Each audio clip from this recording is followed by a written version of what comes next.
What's poppin' T Subs and T Squad? First and foremost, y'all need to quit all of this stuff about what color millimeter shirt I want and all of the rest of that foolishness. Girl, if y'all don't go and take that and head to the nearest Empire State Building that you can find and toss that and toss that over the railing, y'all have better.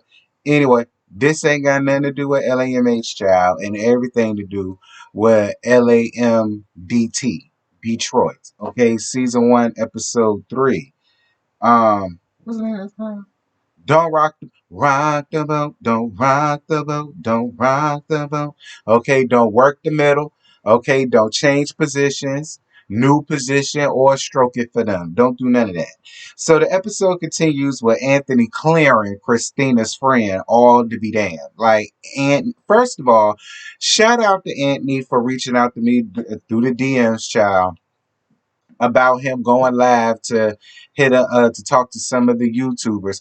Anthony, I promise, I was there. But then all of that foolishness with Melody calling out the harlot came up, and no shade, friend, but that took precedence over the live. No shade, but it did. No shade, Anthony, but I gotta go where the money resides, where the money resides. You understand what I'm saying? So I had to take care of that. But I do appreciate you for reaching out and all that good stuff. And listen, and I bring this up because I saw Christina's laugh too, and Brandon, and it was in there. And listen, don't take nothing I say personally because I don't know personal because I don't know none of y'all personally. The gag is this is y'all first season, so I'm not about to give y'all too much, but I am gonna call out the foolishness that I see. But I'm not gonna give y'all too much. I ain't got no nicknames for y'all just yet because y'all still a freshman. Y'all ain't gonna get a nickname until y'all about what? Season 3? All right, or until one of y'all really decide to be a fuck nigga. Then that's when the nicknames is gonna start being introduced to the second channel for y'all. But don't take none of this that I say personal because I don't know none of y'all personally. You too, Brandon. I don't know you personally, Ninja. All right, so I hope you don't feel no way around there, child. You are that bun again. I say. Um, but Anthony, I don't care what you say, unless it's a part or scene that was cut out. You gave her friend entirely too damn much. All right. And replaying what she asked, she did not ask you anything that should have resulted in that type of reaction from you. And again, Dr. Latoya, maybe they cut it out. But we didn't see you get him together not at one time about that. And that's a little bit of a problem for me, sis. All right. And it's fine if he wants to talk to you like that, but he damn sure shouldn't be embarrassing you down to own like this, talking to another woman like that. I'm just saying. Especially when she did nothing or said nothing to warn it. Now it'd be one thing if she got up here and showed her ass and decided to read him for filth on his damn show. Then hey, he got all right to ragtag her ass all up and down verbally. However, that's not what happened. That wasn't the case. He was wrong, and you should have got him together for it. And if you did, and we didn't see it, Carlos, you messed up for that, and you messed. Moving on. Johnny Bravo chimes in saying that, see, technically his name is John Bravo. I just decided to add Johnny. But so is that a nickname?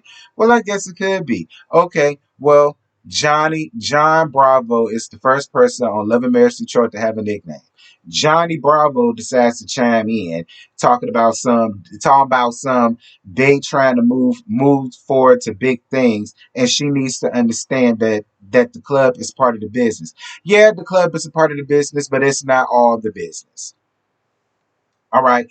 And again, considering what they went through already, if that's what he wants to do, and that's where he wants to take his shenanigans, then he do need to do her a service and just leave her be.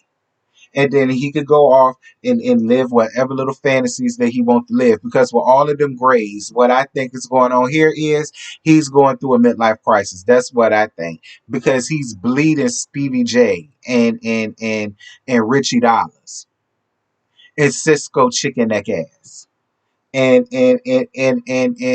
Benzino Uncle Fester neck ass. You understand? And who else? I can name more. Peter Guns. You know what I mean? Fresher with a PH. Y'all get my drift. Scrappy. Scrap De Leon. You know what I'm saying? That's what it's giving. I'm just gonna moving on, child. Johnny Bravo, mind your business and stay out of that. You did not help matters out at all. And I'm gonna tell you something. I agree with Christina. It's a damn shame that all of them three grown rusty ass men, three including her husband, was sitting over there trying to pile on her like that. I ain't like that at all. And the fact that all of them other men was sitting around there and ain't got it together was an issue for me too. The fact ain't there none of y'all women grabbed one of them bottles and went upside one of their head with it because see the gag is that would have been my route. Is a problem for me too. Couldn't have been my homegirls. I swear to God, it couldn't have been my homegirls. Especially my best friend, big sister. I'm telling you, one of them wine bottles would have went up one of their heads. Whether it would have been Brandon, whether it would have been Anthony, whether it would have been Johnny Bravo. I don't know who would have wore the bottle, but one of y'all would have wore the bottle. Period. Moving on. Because I'm leaving her out of this. She ain't got nothing to do with this. So Brandon and Christina argue, and Aga and Dr. Latoya ends the event early. Yeah, I bet you did, sis. Congratulations, Dr. Latoya. This is reality TV. All right, what? You thought your shit was gonna go off without a hitch? Child boo. Your husband, look, your husband led all of that to even happen when he got flip at the mouth and dry snitched on his friend. He got all of that started. Then he got that girl together, Christina's friend. He got her all the way together. I mean, I'm just saying, friend, your husband started most of that. I mean, you ended the stuff early, but I'm,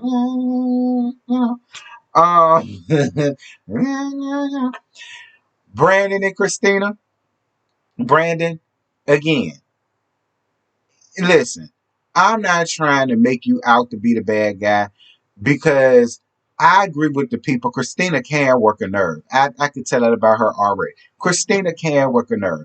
So I'm not trying to pile it all up on you. But here again is another time where you could have had a conversation and taken accountability. Because the things that you were saying that you wanted, all she was saying was you could get that if you would come home. Like how she said, when I come home, I get a dry high or a hay or something like that. And she was like, okay, but it's 11 o'clock at night. I'm tired, nigga. While you was down to the club working, I was here down to the penthouse doing whatever the hell it is that she do around there. All right. And much like she say, you also give dry ass haze, dry ass hellos, dry ass hugs, probably them half-hearted church hugs that they give you. That's probably what you. And I believe every word of that, Brandon. I do. Like I just listen. I think both of y'all might be going through it. I think both of y'all might be going through it. I think both of y'all probably feeling the pains of parent marriage. I mean, especially you, because you giving middle age as fuck. Um, I mean, no shade, Brandon. It ain't none. It ain't none. You handsome or whatever. But you know, it's just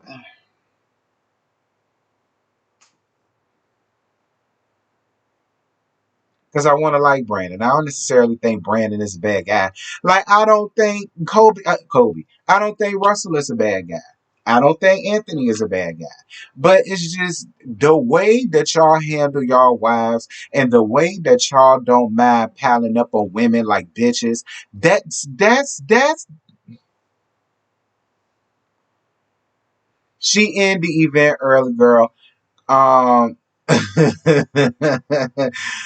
Brandon and Christina decide they walked to the restaurant because it's down the street from their penthouse, and he decided to let her go into the penthouse alone, and he went to go and sleep down to their house because he just didn't want to be around her no more. Um, okay, Brandon. Uh, Dr. Latoya and Anthony talking. Dr. Latoya talks about how embarrassed she was because there was movers and shakers that she invited there, and she just did not expect for none of them to turn up down to her first event that was a wine tasting event. She didn't expect for that to happen. And I understood Dr. Latoya's frustration. I did. I understood the embarrassment. I was embarrassed for you, sis. I was. I was embarrassed for you, but take solace in knowing that your scene made for good TV. At least you can sit and say your scene and your event made for good TV because it did. Because it did. Anthony, you helped put Opulence Wine to where it's at with some of your money and some of your company's money. I believe that. Do I believe you gave all of it? Absolutely the hell not. All right. But see, Anthony, it be stuff like that too, Anthony. See, that won't even none of our business. We ain't even had to know all of that. We ain't had to know how much you actually gave and put in and all the rest of this stuff. That won't none of our business, friend. You keep giving, leave us out of that. See, that's maritable business. We don't need to be in all that. That ain't got nothing to do with the storyline. Dear Lord God Almighty. Moving on. Kobe invited her parents over so that she could get them together about knowing Russell going to divinity school before she did. Listen, Kobe, your daddy is 100% Kojic and he got your mama programmed. No shade. The fact that your mama couldn't understand where you was coming from as a woman was an issue for me. I'm not gonna say a problem because I like your mama. I think she real. She's definitely a first lady, a Kojic first lady at that. I don't care what you did. I know you raced up Kojic, Apostle, what's the other one? Pentecostal, something like that. Girl, I don't know. You want Baptist like me. That's what the fuck I do know. Because it don't be none of that going on around there at our households. I mean, I don't know. I mean, the fact that your daddy couldn't understand, just off of the fact that strength of you, but I don't know, yeah. But listen, it's much like you said. Your daddy was trying to not straddle the fence. He won't trying to lean or sway too much on either side, and I get that.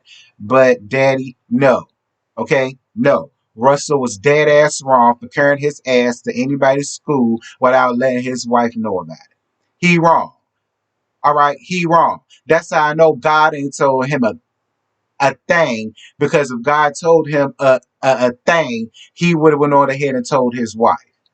It wouldn't have been nothing that he had to sneak behind her back, because if that's something God really told him, then he would have done it the right way, and things would have happened the right way. Because who knows? Maybe if God really told him that, maybe that would have really probably softened Kobe's heart. I'm just being honest. All of this shit that y'all are doing with trying to use the Bible for y'all massage. See, that's the shit that I hate. To me, that's the same as standing on a pulpit denouncing homosexuality when you got all of them.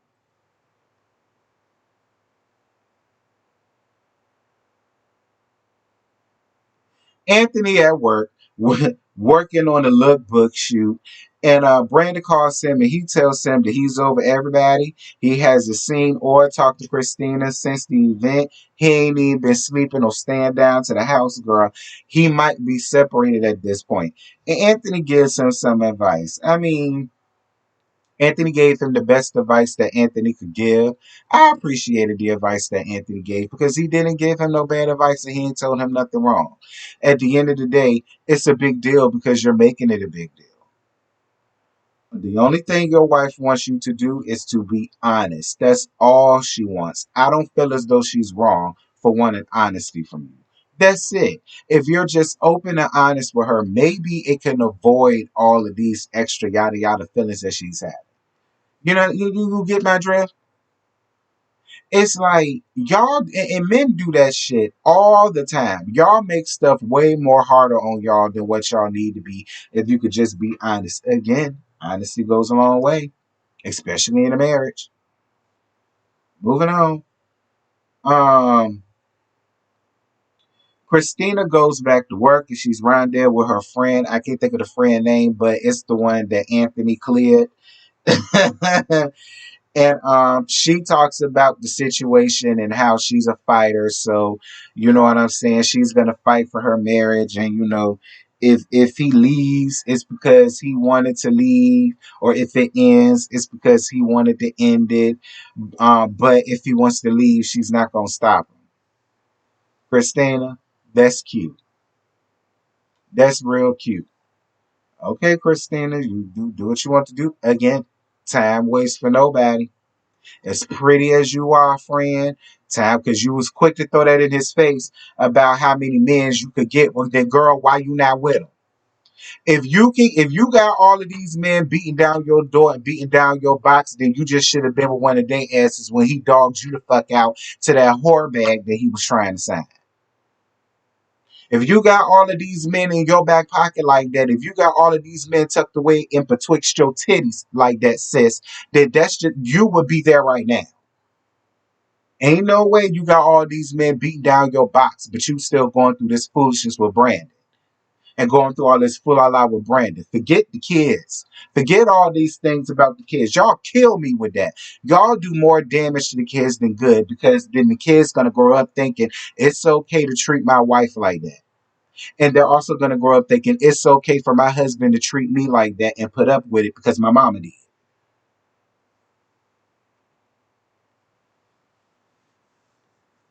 Moving on. Dr. Latoya and Anthony have date night, and he tells her about him going to Atlanta for some business, and then the whole Atlanta gate came up. Listen, Anthony and Dr. Latoya, if y'all whole thing this season is about to be this damn is about to be this damn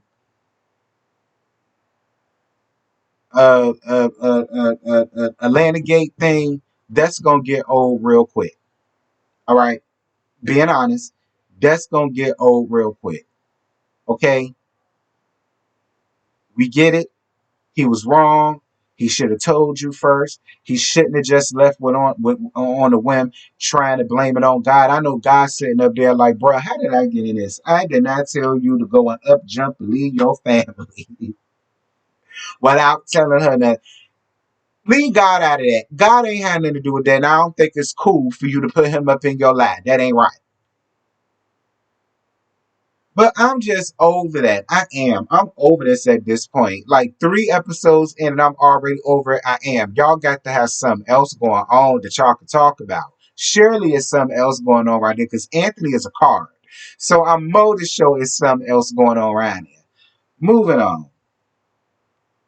Kobe and Russell go to a ropes course, and they agree on him just being a chaplain. But in his confessionals, he says that it's kind of off putting that she's not a cheerleader he expected her to be about the situation. Yeah, well, it's kind of off putting that you decided to carry your ashy black ass down to somebody's divinity school for 3 damn weeks without telling your wife. You will go to her daddy, but you won't go to the woman that you laid up with. I mean, I'm just saying, if you want to go with what's off-putting for you, that's off-putting for her, me, and everybody else that's watching this show. Russ, moving on. Dr. Latoya and Anthony go sailing on the Detroit River with their friends Tracy and Coach Tim Walton. And Tim Walton was one of the former coaches for the Detroit Lions or whatever. So here go Dr. Latoya, bringing up Atlanta Gate again. But you know what? Now that Anthony has opened up about his frustrations with that, I get his frustrations though. I mean, I'm just saying, Dr. Latoya, you sit over there and had these people feeling like this man was a deadbeat. I mean, I'm just saying, you had this man parents thinking he was a deadbeat. Now, some people could argue, well, yeah, nigga, you got just up, jumped, and left your damn family without telling them in the middle of a damn pandemic. You know what I'm saying? Some people could feel that way, but I don't know. The fact that he started pulling a Justin Timberlake and crying us a river down to the Detroit River. I mean, I don't know, Dr. Latoya. But see, this is why, Dr. Latoya, you need to find something else to talk. Like, I mean, I guess we needed it. Maybe this will put an end to it. Maybe now that he got his frustrations and his tears out, maybe now we could get down to some other stuff between them. Because at this point, the whole Atlanta Gate thing, I'm sick of it at this point. I'm sick of it at this point. I'm tired of it. Tired of it. No shade, but I'm tired of it. Child. Anyway, that's it. That's all I got. I ain't got no more to give y'all. It was a good episode. It was a good episode. It was. It was. Because listen, Love and Marriage Huntsville almost got postponed last night because I wanted to keep watching that. To, to see the shenanigans unfold down to Dr. Latoya's event, baby. Because I can't fuck with y'all Oculus wine, Oculus, whatever the hell it's called. If that's what it got people doing, if it's making people angry drunks, child, if girl, y'all shit the same quality as Leisure Suits and Ness, if that's the case. Mama Merlina drink it if that's the case. Girl, I'm gone. Bye.